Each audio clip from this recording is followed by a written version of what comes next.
Over the last year, I've been making my own range of products around the house. Things like soaps, hand soaps, surface cleaners, shampoos, shower gels, laundry detergent, all these kinds of things. And they're even experimenting with deodorant and toothpaste as well. And when you look at this array of things you can easily make in your kitchen with basic products that you can get off eBay, and then you think, actually, how many aisles of a supermarket are dedicated to these kinds of products?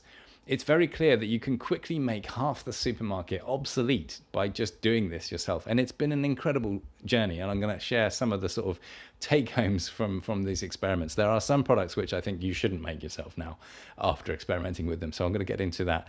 But there are some that are absolutely amazing, and some key ingredients that I've experimented with and found to be incredibly beneficial in some of these products. I'm going to touch on all of those in this as well. If you're new here, I'm Ben Valak, and I'm a software developer, and I use this channel to explore my developer mindset for optimizing all kinds of day-to-day workflows. I've covered all kinds of things on this channel, and in this video I'm going to look at how I've replaced half the supermarket with DIY versions of those products. So let's start with the things that I no longer make. Now, the first of these is deodorant. Now, this is obviously one of the main ones that people will talk about on YouTube as being a good one that you can make yourself. And I think they get excited because it's such a pleasant product to use initially, and they make a video on it. But actually, if you do this for 6 months, I think the chance of getting irritation from using a bicarbonate of soda based DIY deodorant is quite high. I've got pretty robust skin, but using one of these resulted in irritation, basically. So I've stopped using those. I use a crystal rock deodorant now. I think those are all you need to worry about. They're no aluminium, they're very natural. They're just this crystallized thing that does a good job of being a deodorant, and they last for ages, and they're not super expensive either. So I'm back to a kind of a commercial product there. But in theory, that was a good one to start with, because it teaches you about sort of obviously the idea of melting oils and mixing an oil with something like bicarbonate of soda, which has a lot of powerful properties, and then adding essential oils, which is kind of the main way you add nice kind of fragrance to these things. But they also have actual beneficial properties as well. And now there are other obviously ways you could reduce the potential for irritation from bicarbonate of soda, and I tried sort of reducing the amount, diluting it in there, but I would still get irritation after a while of consistently using it, which is a shame because it smelled amazing. The idea of coconut oil and tea tree oil as the kind of two main smells you get from this deodorant, really nice, really pleasant to use. Just sort of rub it on under your armpits. It's very smooth, and then the body temperature melts it, and it just rubs on, and it's very, very comfortable to use, very effective, incredibly effective. Like as a deodorant, it is incredibly effective, but it's just this bicarbonate of soda being quite harsh under your armpits issue. Give it a try by all means. If you get irritation, obviously stop. I did this on and off for a while, and then just gave up because I would consistently get irritation. The other thing that was a hard fail was dishwasher powder. I tried to make my own dishwasher powder by blending essential oils and bicarbonate of soda and soda crystals, and it was reasonably effective, but without the enzymes in, it can't hold a candle to the commercial dishwasher tablets, unfortunately. So that's something I've gone back to. I haven't been able to find enzymes. If I could find a way of buying these enzymes that they put in dishwasher tablets, and then I could blend it in with the bicarb and the soda crystals to create a kind of powder that I could use in the dishwasher, I'd be up for that. Weirdly, they seem really hard to find. If anyone has a source of these enzymes, I would be happy to experiment with that. Obviously, some of these things start to get potentially quite nasty, so you do have to be careful when you're handling these kinds of things as well. So now on to the ones that have been a wild success, and I've kind of tuned the recipe for as well, and I've come up with some incredible recipes. By the way, all of the details of everything that I've done with these experiments is in the Zettelkasten notes folder that is available as a perk to members of this channel of all levels. So if you want a sort of easy way of referencing all of the recipes, just become a member, even for just a month. Your support is hugely appreciated there, and you get access to all of this, as well as all kinds of other notes and all kinds of topics that I've covered on this channel as well. So the things that have been the most successful of all are the shampoo and the shower gel and the surface cleaners. These are just used daily by our whole family now. They're amazing. And you think, actually, how many bottles and plastic bottles that we've stopped buying from the supermarket as a result of those three products being replaced by DIY versions is just unbelievable. So the thing that's really changed my mind on the shampoo, I was on the fence about the shampoo. I had this issue where, an oily shampoo felt very nourishing and restorative to hair and scalp, but it would build up over time. So I sort of felt like I needed a harsher shampoo. But then if you reduce the oils in them and you just have a more soapy shampoo, that sort of seems a bit like it's stripping your hair too much. And then I had this idea that actually you hear people talk about apple cider vinegar as a treatment for hair.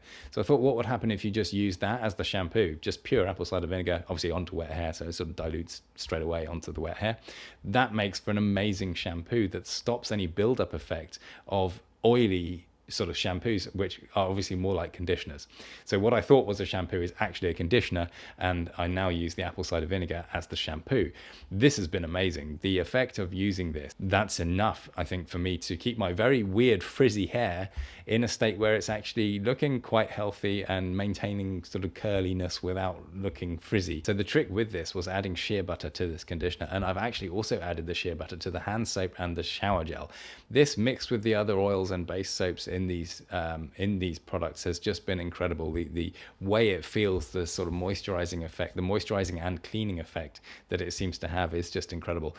So I'll list the ingredients on screen, but they're also, as I said, in the Zettelkasten notes vault. And these are very easy to make. Now, obviously, when you're working with things like shea butter and coconut oil, they are solids at room temperature. So we are at this stage where you have to blend these using this kind of double boiler. So it's the bowl in the water and on the saucepan, you heat it up. You put your solid oils in there, they melt, and then you mix it with everything else.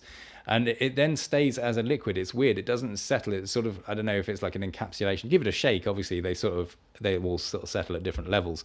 But a shake will then just mix it. You can see inside the bottle it does evenly mix it, and you can then just use it as that product, and it just feels so good. And some of the fragrances you can get, like I've made hand soaps that guests have come to the house and commented on and said they smell amazing. Like some of the blends you can experiment with, different blends of essential oils to create really amazing scents. And of course these things do have antibacterial properties and so on. Then there's this overlaps with this kind of aromatherapy scene as well, where the actual benefits of the way these things smell is really significant. It can change your mood and all kinds of interesting sort of sub things to explore as a result of using essential oils to add scents to these kinds of products as well. So the shower gel and the hand soaps are slightly different blends. Now, the liquid hand soap is an interesting thing because it makes your sort of sinks and basins so much simpler and neater, and you don't get a soap, bar soap deteriorating and looking messy over time. Any commercial liquid hand soap we've ever used has always resulted in us getting irritated skin. I don't know what they put in those things, but they are not good. These liquid hand soaps are beneficial to your skin in every way. They clean and moisturize your hands. Every time you wash your hands with this stuff, it feels amazing. And again, this effect has been amplified since I started putting shea butter in these blends. Now, another one I had great success with was laundry liquid. So using soda crystals as a base for a laundry liquid, and you get again, it is a liquid, but it does settle. So you have to shake it really vigorously each time you use it. But it was amazing in the way that it softened my clothes. And I've actually run out of my first batch of this, and we've ended up with just an off-the-shelf one in the house again, so I haven't got around to making another batch, but I will do that.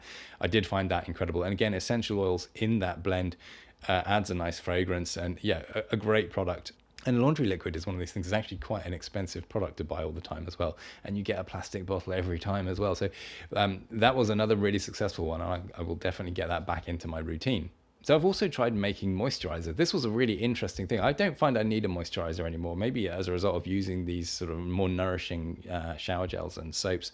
So making moisturizers was a really interesting one to get into, because you start researching it and you drill into the science of the components of what it takes to be an effective moisturizer. And it quickly becomes quite clear that actually the best way of doing this is a two-part process. So you have a stage 1 moisturizer, which is an emollient and a humectant, and then you have a stage 2 moisturizer, which is an occlusive.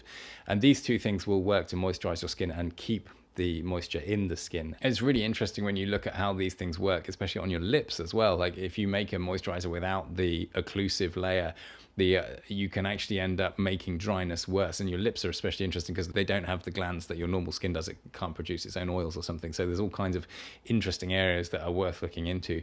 And it's very clear that to make an effective moisturizer, you need the humectants and the emollients, and then you need to kind of seal them in with the occlusives. And this way that this works best as a two-stage stage thing. So I made these nice moisturizers. They were great. I don't really find a need for them, but if you feel that you do like to use a moisturizer on your hands or your face or whatever, these DIY products are just amazing in that they have none of these nasty chemicals. Some commercial lip balms that you buy apparently have this sort of addictive thing where you build a tolerance to, you have to keep using them, and they're not actually fixing the problem, and it's just all this nightmare stuff if you research this. So it's really rewarding when you dig into this and you find that you can actually just use really natural base ingredients to serve these roles. Like, you know, wax is an occlusive, you know, beeswax is an occlusive, aloe vera is an emollient, and you know, these kinds of things. So you can build these things up to and then blend with essential oils and carrier oils and so on to create these kinds of products that you know, don't feel too greasy and so on, and you can tune the ratios of things to get this exactly the way that you like. And what's interesting is commercially available products that are this natural with this many raw, good natural ingredients and no chemicals, they're super expensive. You know, the cheap stuff is junk and full of horrible, nasty chemicals that are really obviously bad for your skin. The more expensive stuff is probably good, but they're really expensive. You can save an absolute fortune by making this stuff yourself. Surface cleaners is another area where this has just been brilliant in terms of saving a huge amount of money. You know, we seem to get through surface cleaners like so much in this house. We've got 3 bathrooms and the kitchen. We're always kind of just cleaning the surfaces of these things all the time. And to have a DIY surface cleaner that's just basically half water and half white vinegar means we're no longer having to just buy this constant supply of products in their own bottles all the time as well. And it's incredibly effective. You know, we've got hard water here. We do have a water softener, but the idea of using vinegar as a cleaning agent, this is as old as the sun. You know, it's one of these things that's been forgotten in this modern era of just absorbing everything we're told to buy through advertising channels. You know, these things were used hundreds of years ago. And this is why I'm so fascinated. I'm going to continue to explore this as a theme on this channel about keeping an eye on the past as well as embracing the future. You know, sometimes things don't need modern alternatives. The old version's perfectly good and usually wildly more affordable than anything in the modern world as well. So what's really striking is how many times you refill all of your bottles, and you think, actually, if this was just a commercial one, you'd just be buying a new bottle and another bottle, plastic bottle, would be going into the recycling. And then you see these videos of what's going on with the industrial processing of recycling, and it's being sold from one country to another and then being burnt for fuel, and microplastics are ending up in all of the industrial things near those places. And it sounds like a bit of a nightmare. I think it's really important that we try and reduce our use of plastic as much as possible.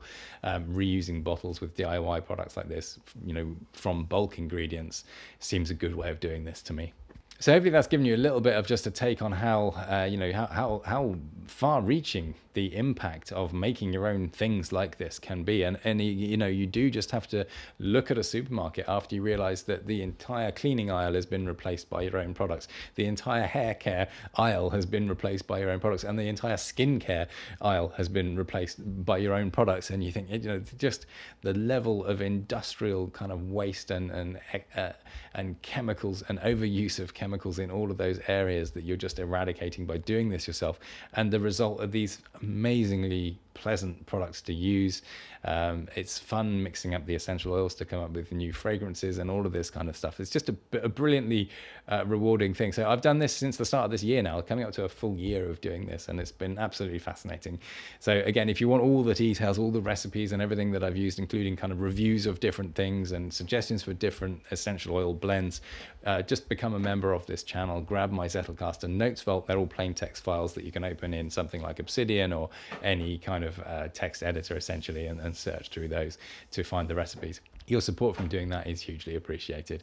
If you like my take on this, you'll love this video where I explore this idea of hobbies and interests, and again, just keeping one foot in the past whilst embracing modern technology as well, and exploring lots of areas where I've found to have a sort of disproportionately high reward versus the effort put into these hobbies and interests. It's a video you might enjoy, so I'll link to that on the screen now.